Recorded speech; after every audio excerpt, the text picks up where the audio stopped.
Sir আপনাকে স্বাগত জানাই ক্যাম্পেইন কলিং মিডিয়ার পক্ষ থেকে। স্যার রাজ্য জুড়ে একাধিক ঘটনা ঘটে চলেছে যে বিষয় নিয়ে কিন্তু শাসক বিরোধী তরজা তুঙ্গে উঠেছে, এবং তার মধ্যে অত্যন্ত গুরুত্বপূর্ণ একটি বিষয় হচ্ছে গিয়ে মমতা বন্দ্যোপাধ্যায় বারবার মোদিজিকে আক্রমণ শানাচ্ছেন এই বলে, বিজেপি তথা মোদিজিকে আক্রমণ শানাচ্ছেন এই বলে যে যদি বিজেপি ক্ষমতায় আসে তাহলে নাকি গোময় গোমূত্র ইত্যাদি মানুষের খাদ্যাভ্যাসে পরিণত হবে।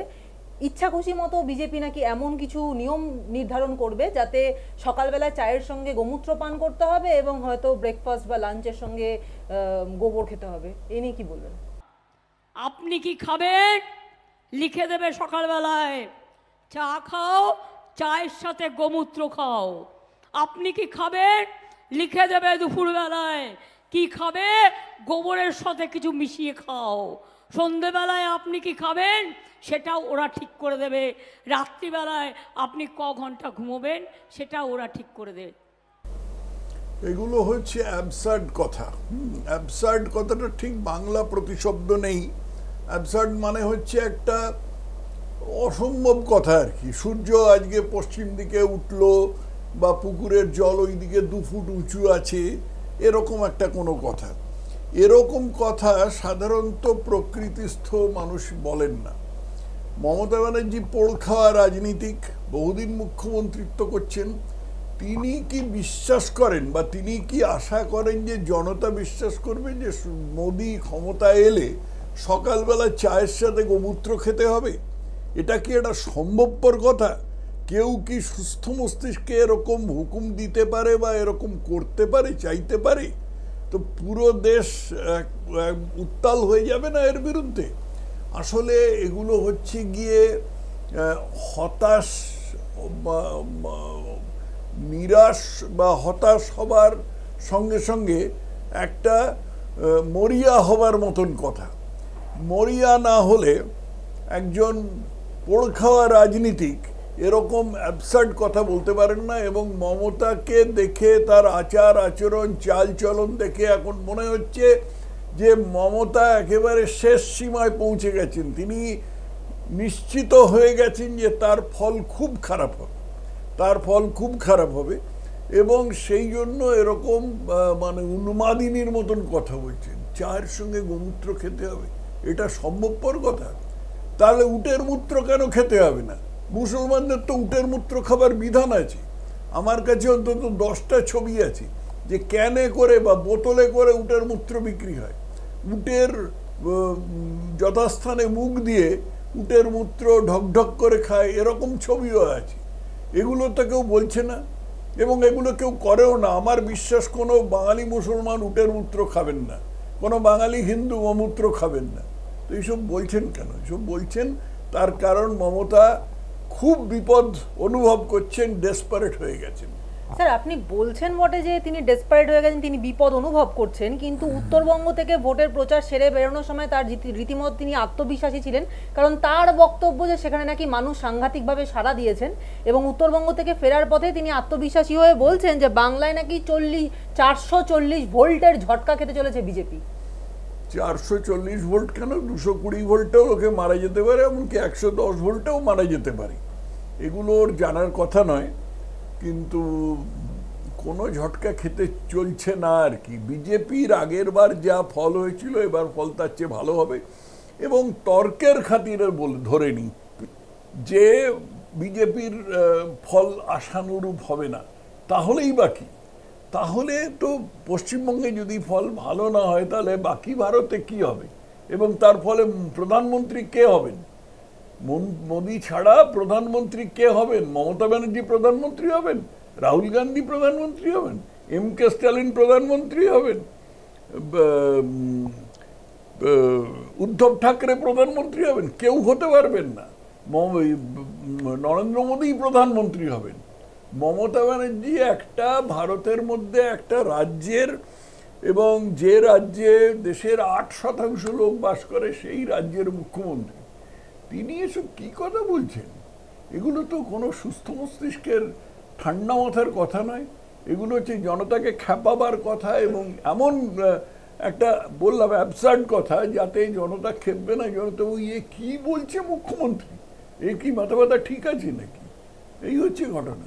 এই বিষয়টা নিয়ে গোটা বাংলার লোক তাকিয়েছিল যে ডায়মন্ড হারবারে বিজেপির পক্ষ থেকে কাকে ভোটে দাঁড় করানো হয়, এবং এতদিন পর্যন্ত সারা ভারতে প্রতিটি আসনে বিজেপির তরফ থেকে যে সমস্ত প্রার্থীদের নাম ঘোষণা করা হয়েছে সব হয়ে গেছিল এবং শুধুমাত্র ডায়মন্ড হারবারই বাকি ছিল। সেখানে দাঁড়িয়ে ব্যাপারটা এরকম আসলো যে অভি ভার্সেস অভি, মানে অভিষেক বন্দ্যোপাধ্যায়ের বিরুদ্ধে অভিজিৎ দাস, যার নাম বিজেপির পক্ষ থেকে দেওয়া হয়েছে যে ডায়মন্ড হারবারে তিনি প্রার্থী হবেন। মানে এই যে ঘটনাটা ঘটলো, আপনার মনে হয় যে অভিজিৎ অভিষেকের বিরুদ্ধে লড়তে পারবেন? মানে অভিজিতের সেই ক্যাপাবিলিটি আছে যে অভিষেককে হারিয়ে সেই ডায়মন্ড হারবার নিজের কবজায় আনতে পারবেন? মানে সেখানে কি মনে হলো না যে বিজেপি প্রায় গিফট করে দিল ডায়মন্ড হারবার অভিষেককে? এসবগুলো হচ্ছে ছেঁদো কথা, হ্যাঁ ছেঁদো কথা। অভি ভার্সেস অভি, নির্বাচনটা কিসের ভিত্তিতে হবে? নির্বাচনটা দলের ভিত্তিতে হবে, বিশেষ করে লোকসভা নির্বাচন। তৃণমূল একটা মানুষের ওপর নির্ভরশীল, ওই মানুষটা ছাড়া তৃণমূল দলের কোনো অস্তিত্ব নেই। বিজেপি তো কোনো ব্যক্তি নির্ভর দল নয়, অতএব বিজেপিতে এই অভি দাঁড়ান বা অন্য কোনো অভি দাঁড়ান তাতে কিছু এসে যাবে না। বিজেপি যা ভোট পাবার তাই পাবে। নানা কারণে ডায়মন্ড হারবারে প্রার্থী ঠিক করা সম্ভব হচ্ছিল না, এখন সম্ভব হয়ে গেছে যা হবার। কিন্তু খোকাবাবু, আমাদের তৃণমূলের খোকাবাবু যা ভোট পাবার সেটা উনি দলের জোরেই পাবেন, পিসির জোরেই পাবেন, নিজের জোরে কিছু পাবেন না। উনি চাঁদের মতন সূর্যের প্রতিফলিত আলোয় আলোকিত। যেদিন ভগবান না করুন যেদিন পিসি থাকবেন না সেদিন উনিও থাকবেন না। কিন্তু বিজেপির তরফে অভিজিৎ বা অভিষেক বা অভিমন্যু যিনি দাঁড়ান না কেন, তিনি বিজেপির যা ভোট পাবার তা পাবেন। স্যার, এই যে এনআইএ বা ইডি বা সিবিআই এর রাজ্যে এসে বিভিন্ন বিষয় তদন্ত করা নিয়ে প্রথম থেকে মুখ্যমন্ত্রী মমতা বন্দ্যোপাধ্যায় মানে নেতিবাচক ভূমিকা নিয়ে এসেছেন। তিনি বারবার এই বিষয়টাকে আঙুল দিয়ে তুলে দেখিয়েছেন যে এই বিষয়টা মানে শুধুমাত্রই নাকি কেন্দ্র সরকার তথা বিজেপির একটা মানে চাল, রাজ্যের মধ্যে এরকমভাবে কেন্দ্রীয় বাহিনী ঢুকিয়ে দিয়ে সবাইকে হেনস্থা করা, শাসক দলের প্রার্থীদেরকে হেনস্থা করার একটা চাল। এবং এই ব্যাপারটারই সূত্র ধরে তিনি বলছেন যে রামনবমীর যে দিন, সেই দিনে যদি একটা চকলেট বোমও ফাটে তাহলে নাকি বিজেপি এনআইএ পাঠিয়ে দিয়ে তদন্ত করবে। চকলেট খেতে সম্ভবত মমতা বন্দ্যোপাধ্যায় খুব ভালোবাসেন, সেই জন্য প্রত্যেকবারই ওর মুখ থেকে চকলেট বোমার কথাটা বেরিয়ে পড়ে। ভূপতিনগরে যে বিস্ফোরণ হয়েছিল, যার ফলে 3টি প্রাণ চলে গেছে, এবং এই 3টি ছিল এরা তৃণমূল কর্মী ছিল। এদের এমন বোমা ফেটেছিল যে 1 কিলোমিটার দূরে একজনের দেহ পাওয়া গেছে। এইসব জিনিসগুলো চকলেট বোমায় হয়? মমতা ব্যানার্জি কাকে বোকা বোঝাচ্ছেন? গন্ডগোল হচ্ছে কি, মমতা ব্যানার্জি এক সময় পশ্চিমবঙ্গের একটা পপুলারিটি, একটা জনপ্রিয়তার একটা স্তরে উঠেছিলেন বলে ওর ধারণা হয়ে গেছে যে উনি যা বলবেন মানুষ তাই বিশ্বাস করবে। যত রকম আজগুবি ব্যাপার, পক্ষীরাজ, ঘোড়া, আকাশ কুসুম ইত্যাদি যা উনি বলবেন সব বিশ্বাস করবে। কেউ করবে না। চকলেট বোমাতে মানুষের দেহ 1 কিলোমিটার দূরে গিয়ে পড়তে পারে, ভূপতিনগরে যেটা হয়েছিল। মমতা ব্যানার্জি জবাব দিন তো, কিসের জন্য চকলেট বোমার জন্য পেছন পাঠাবে? মমতা ব্যানার্জি তো একমাত্র বিজেপি বিরোধী দল নন যারা ক্ষমতায় আছে ভারতে। এরকম তো অন্য অনেক দল আছে, ওড়িশায় বিজু জনতা দল আছে, তামিলনাড়ুতে ডিএমকে আছে, এরা তো সব কট্টর বিজেপি বিরোধী। সেখানে তো এরকম কথা কেউ বলছে না, উন্মাদের মতন কথা কেউ বলছে না। মমতা কেন বলছে? হেরে যাওয়ার ভয় হচ্ছে। হেরে যাওয়ার ভয়টা এবং উৎখাত হবার ভয়টা একেবারে প্রাণের অন্তঃস্থলে ঢুকে গেছে। কিন্তু মুখ্যমন্ত্রী এই বিষয়টাকে সম্পূর্ণ একটা দাঙ্গার লাগানোর বিষয় বলে উল্লেখ করছেন। তিনি বলছেন যে দেশে খুব কঠিন অবস্থা চলছে এবং যেই না নির্বাচন আসবে অমনি আর একটা দাঙ্গা খেলা, একটা নরমেধ যজ্ঞ শুরু হবে, এবং 17 তারিখ নাকি বিজেপির দাঙ্গা করার দিন। ওই দিনকে ওরা অশান্তি করতে চায় এবং এনআইএকে ঢোকাতে চায়, যাতে এনআইএ এসে এখানকার যে ভোটের আবহ সেখানে বিঘ্নিত করতে পারে সেই বিষয়টাকে, এবং সম্পূর্ণ ভোটটাকে বানচাল করে দিতে পারে। তাই জন্য তিনি বারবার সকলকে বলছেন যে কেউ প্ররোচনায় পা দেবেন না এবং আমাদের শান্তি বজায় রাখতে হবে। মানে তিনি সরাসরি রামনবমীর দিন যে বিজেপির তরফ থেকে যে রাজ্য জুড়ে বিভিন্ন জায়গায় মিছিল করবার একটা পরিকল্পনা নেওয়া হয়েছে, সেই বিষয়টাকে, রামনবমীর মিছিলটাকে ইটসেলফ তিনি দাঙ্গা বলে দাগিয়ে দিচ্ছেন। আমি সংখ্যালঘু ভাই বোনদের বলবো, যদি দেখেন স্লোগান দিচ্ছে 17 তারিখ, ওটা ওদের দাঙ্গা করার দিন, আমি মনে করি ওটা মানুষের সম্মানের দিন হোক, ঐক্যের দিন হোক। গালাগালি দিলেও মাথা ঠান্ডা করে আল্লাহর নামে প্রে করবেন, ওদের বিদায় চাইবে। দেখো, রামনবমীর মিছিল করা ধর্মপ্রাণ হিন্দুদের একটা অধিকার। ভারতবর্ষ 80% হিন্দুর দেশ। সেই ভারতবর্ষে পশ্চিমবঙ্গ রাজ্যে এটা একটা লজ্জার কথা যে রামনবমীর মিছিল করবার জন্য ধর্মপ্রাণ হিন্দুদের আদালত পর্যন্ত যেতে হলো, এবং আদালত রাজ্য সরকারের হুকুমকে একেবারে খারিজ করে দিয়ে রামনবমীর মিছিল করার অনুমতি দিল। কিছু কিছু জায়গায় ছোটোখাটো শর্ত দিয়েছে। গত রামনবমীর সময় দেখা গেছে হাওড়াতে এইরকম ধরনের মিছিলে মুখ্যমন্ত্রী, যাদের দুধেল গাই বলেন, দুধেল গাই, মুখ্যমন্ত্রীর দুধেল গাইরা ঢিল মেরেছিল, ইট মেরেছিল, গন্ডগোল করেছিল। মুখ্যমন্ত্রী তাদের তো কিছু বলছেন না। মুখ্যমন্ত্রী তো সেটা নিয়ে একদম সজাগ নন। মুখ্যমন্ত্রী আগে থেকেই বুঝে বসে আছেন যে কেন্দ্রীয় সরকার এখানে দাঙ্গা লাগাবার চেষ্টা করছে। দাঙ্গা কারা লাগায়? আমি দাঙ্গার হিসেবগুলো মানে যে কটা আমার এই মুহূর্তে মনে পড়ছে সেগুলো বলে দিচ্ছি। দাঙ্গা কারা লাগায়? 2010 সালে উত্তর 24 পরগনার দেগঙ্গা একটা ভয়াবহ দাঙ্গা হয়েছিল। সে দাঙ্গাটা আমি নিজে দেখেছিলাম, কারণ দাঙ্গার পরে আমি তখন গিয়েছিলাম, আমি তখন রাজনীতিতে সক্রিয় ছিলাম। সে দাঙ্গাটা লাগিয়েছিল বসিরহাটে। এবার যে তৃণমূলের প্রার্থী হয়ে দাঁড়িয়েছে, দাঁড়িয়েছে নুরুল হাজি বলে একটা লোক। সেই নুরুল হাজি দেগঙ্গার দাঙ্গা লাগিয়েছিল 2010 সালে। তখন কিন্তু তৃণমূলের আমলও ছিল না, তখন ছিল সিপিএম এর আমল, যদিও সিপিএম এর তখন খুব ভগ্নদশা চলছে। সে লাগিয়েছিল।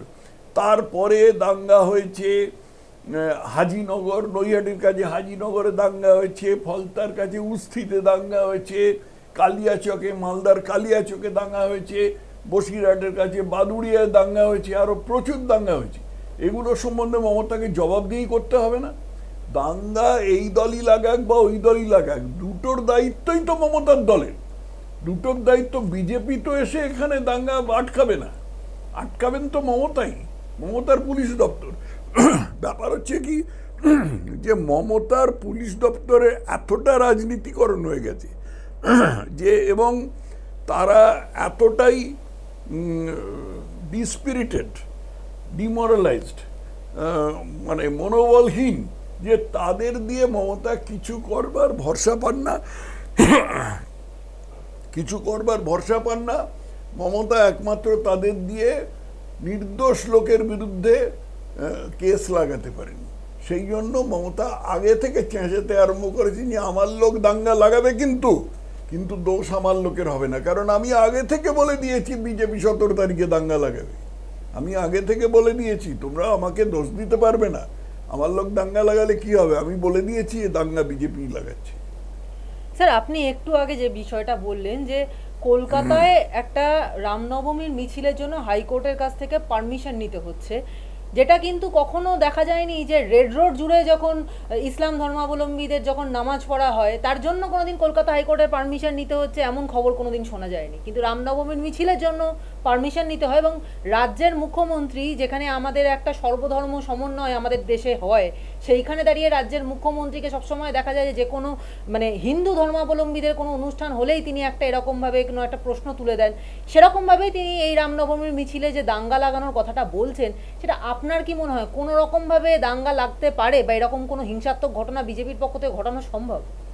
বিজেপির পক্ষ থেকে যদি ঘটায় তাহলে তো সেটারও দায়িত্ব রাজ্য পুলিশের। সেটার দায়িত্ব কি কেন্দ্রীয় পুলিশের? না সেটার দায়িত্ব মহারাষ্ট্র পুলিশের, না হরিয়ানা পুলিশের? সেটারও দায়িত্ব তো পশ্চিমবঙ্গ রাজ্য পুলিশের। পশ্চিমবঙ্গ রাজ্য পুলিশে ইন্টেলিজেন্স বলে একটা জিনিস আছে। ইন্টেলিজেন্স মানে বুদ্ধি নয়, ইন্টেলিজেন্স মানে খবর।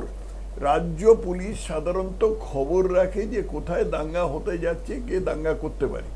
সেই রাজ্য পুলিশ যদি সেটাকে আগে থেকে করতে না পারে তাহলে রাজ্য পুলিশের দোষ। কিন্তু এখন কি হচ্ছে, এখন মমতা আগে থেকে বলে দিচ্ছেন যে অমুক তারিখে বিজেপি দাঙ্গা লাগাবে। এর থেকে একটা জিনিস পরিষ্কার বোঝা যাচ্ছে যে মমতার পরিকল্পনা আছে সেদিন উনি বা ওর অনুচররা, ওর দুধেল গাইরা দাঙ্গা লাগাবে। এবং এই দুধেল গাইরা দাঙ্গা লাগাবার পরে মমতা বললেন, দেখেছো আমি কিন্তু আগেই বলেছিলাম যে এরকম দাঙ্গা হবে, এই বিজেপি দাঙ্গা করছে। বিজেপি দাঙ্গা করলে সেটা আটকাবার দায়িত্ব আপনার, অন্য কারোর নয়, কেন্দ্রীয় সরকারের নয়, মহারাষ্ট্র সরকারের নয়, উড়িষ্যা সরকারের, ঝাড়খণ্ড সরকারের নয়। এই জিনিসটা একটু বোঝা দরকার মুখ্যমন্ত্রী। বোঝেন খুব ভালো, মুখ্যমন্ত্রী যে বোঝেন তা নয়, বোঝেন না তা নয়, কিন্তু তিনি জনতাকে উল্টো বোঝাবার চেষ্টা করছেন। স্যার, যেখানে আমরা দেখছি যে সারা দেশ জুড়ে এই যে লোকসভা নির্বাচনটা একটা গণতন্ত্রের উৎসব হিসাবে পালিত হচ্ছে, কোনো জায়গায় দেখা যাচ্ছে না যে এত কোম্পানি, কেন্দ্রীয় বাহিনী যাচ্ছে, যেটা যতটা আমাদের রাজ্যে এসেছে, সেখানে দাঁড়িয়ে মোদী সরকারকেই উল্টো মমতা বন্দ্যোপাধ্যায় মানে অ্যাকিউজ করছেন, তার দিকে আঙুল তুলছেন, এই বলে যে আগামী দিনে যদি আবারও মোদী সরকার আসেন কেন্দ্রে প্রধানমন্ত্রীর পদে, তাহলে নাকি দেশ জুড়ে আর কোনোদিন কোনো ভোটই হবে না, কোনো নির্বাচনই হবে না। কিসের ভিত্তিতে উনি এই কথাটা বলছেন? উনি তো নিছক ভয় থেকে বলছেন যে উনি নিজে উৎখাত হয়ে যাবেন, ওর সরকার উৎখাত হয়ে যাবে, এই ভয় থেকে উনি বলছেন। অন্য কোনো একটা ভিত্তি আছে এই কথা বলার? মোদি ক্ষমতায় এসছেন আজ থেকে 10 বছর আগে, এর মধ্যে প্রচুর একটা মাঝখানে একটা লোকসভা নির্বাচন হয়ে গেছে আর প্রচুর বিধানসভা নির্বাচন হয়েছে। একটা নির্বাচন সময় মতো হয়নি, সেটা উনি দেখাতে পারেন? কিসের ভিত্তিতে উনি কথা বলছেন? এগুলো পাগলের মতন কথা, এগুলো একটা ভীত লোকের, একটা মরিয়া লোকের, যার দেয়ালে পিঠ থেকে গেছে এমন লোকের মতো কথা। মমতা বন্দ্যোপাধ্যায় ময়নাগুড়ি থেকে ফিরছিলেন এবং সেই সময় তাকে গাড়িতে মানে তার গাড়ি দেখে নাকি চোর চোর বলে একটা এরকম স্লোগান উঠেছে, তো তিনি তাতে রিয়াকশন দিচ্ছেন যে আমার গাড়ি দেখে চোর বলছে, জিপ টেনে ছিঁড়ে নিতাম। কি বলবেন? আর এত বড় সাহস, আমার গাড়িকে দেখে বলছে চোর চোর চোর, সুযোগ থাকলে জিপটা আমি টেনে নিতাম, ইলেকশন বলে কিছু বলিনি। এরকম মানসিকতা হয়তো ওর মধ্যে আছে যে উনি সুযোগ পেলে ওর বিরুদ্ধাচারীদের জিপ টেনে ছিঁড়ে নিতে পারেন। একবার আমার মনে আছে টাউন হলে উনি ছাত্রছাত্রীদের সাথে সভা করছিলেন, সেখানে একটি ছাত্রী, তোমারই মতন একটি মেয়ে, সে একটা কিছু প্রশ্ন করেছিল, সে প্রশ্নটা মমতাময়ীর পছন্দ হয়নি, নকশাল নকশাল বলে চিৎকার করেছিলেন, মাওবাদী ইত্যাদি বলে চিৎকার করেছিলেন। অতএব মমতা হচ্ছেন একজন স্বৈরাচারী মহিলা। সিপিএম স্বৈরাচারী ছিল, মমতা তার 3 গুণ স্বৈরাচারী।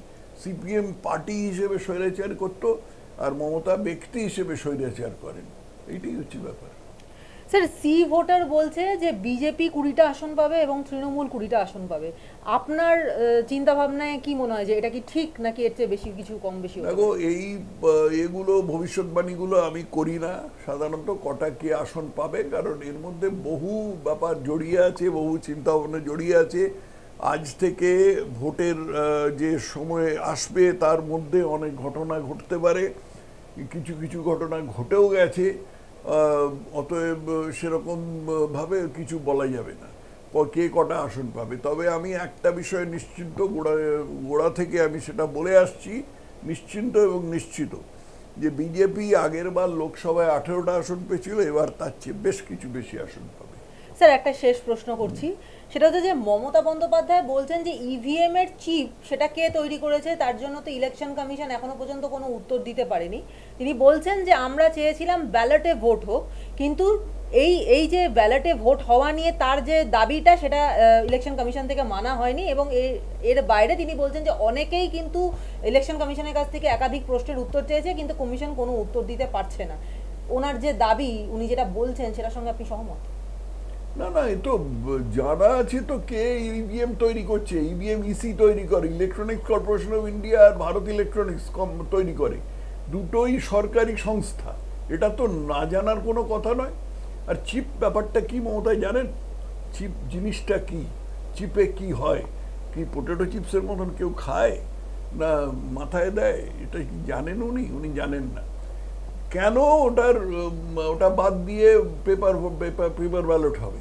তো হেরে যাওয়ার ভয়ে এই সমস্ত কথা বলে। উনি জানেন যে ইলেকশন কমিশন রাজি হবে না, কারণ কোনো যুক্তি নেই সপক্ষে। অতএব যে ইলেকশন কমিশন মানছে না সেটা দেখিয়ে উনি বলবেন, এই দেখো ইলেকশন কমিশন অন্যায় করছে, ইলেকশন কমিশন এক পেশে কাজ করছে, এইসব আর কি।